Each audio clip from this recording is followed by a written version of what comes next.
Concept ہے نا کہ جادوگر یہ کر سکتا ہے، ایسا جادوگر آج بھی دنیا کے اندر کوئی نہیں پایا جاتا، نہ پہلے پایا جاتا تھا.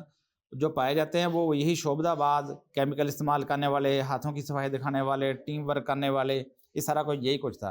اور وہ جو موسیٰ علیہ السلام کے دور کے جو لوگ تھے وہ بھی اسی طرح کے بنا کے لے کے آئے تھے. وہ بھی کوئی ایسا چھو منتر نہیں تھا کہ پڑھائی کی اور پڑھ کے پھونک ماری اور وہ واقعہ ایسا ہو گیا، ایسا نہیں تھا. وہ بھی اسی طرح کے ایک کرتب لے کے آئے تھے.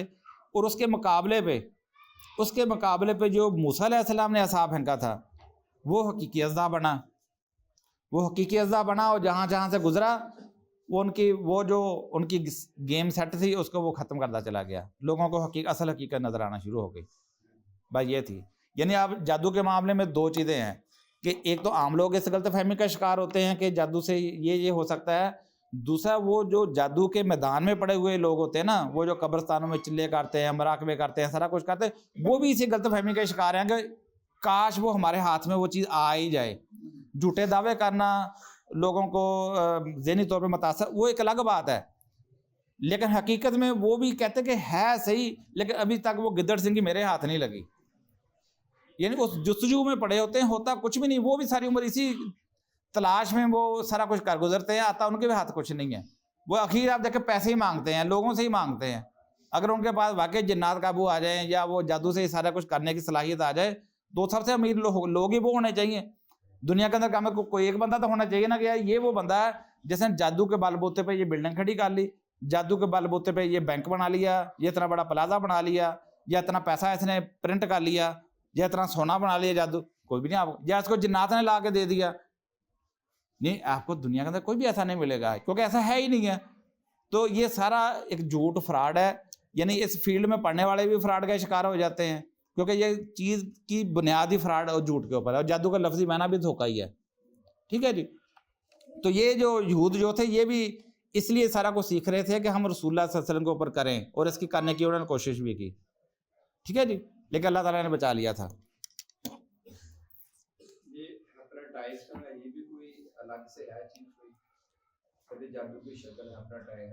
نہیں، جادو جو ہے وہ اس میں سراسر وہ شیطانوں سے، بدروحوں سے مدد حاصل کرنے کی کوشش کرتے ہیں، چلے وظیفے کرتے ہیں، سارا کچھ کرتے ہیں.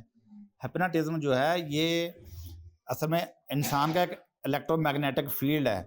ٹھیک ہے. اس کے میں کسی چلے وظیفے کی ضرورت نہیں پیش آتی ہے، اس میں کسی مذہب کی ضرورت نہیں ہے. اس میں آپ کو نہ کوئی مذہب بدلنا پڑتا ہے، نہ غیر اللہ کو پکارنا پڑتا ہے. اس میں کچھ مشقیں ہوتی ہیں جس میں انسان اپنا وہ میگنیٹک چارج بڑھا لیتا ہے، اور جس کا ویک میگنیٹک چارج ہوتا ہے اس کو وہ ٹرانسفر بھی کر دیتا ہے یا اس کو متوازن بھی کر لیتا ہے. وہ ایک الگ سے علم ہے پورا، اور اس میں اس کا مذہب کے ساتھ کوئی تعلق نہیں ہے، کسی عقیدے کے ساتھ کوئی تعلق نہیں ہے. جس طرح باقی جسمانی علوم ہے، یہ انہی علوم میں سے ایک علم ہے وہ. جی جی. مسمرزم کی بات کر رہا ہوں. ہپناٹزم یہ بھی اسی کی تھوڑی سی آ جاتی ہے. لیکن اس میں بھی بعض اوقات کچھ چیزیں ضرورت سے زیادہ بڑھا کے بیان کی جاتی ہیں، وہ بھی کہانیوں ناولوں کی حد تک، لیکن حقیقت میں اتنا اس کا اثر نہیں ہوتا جتنا.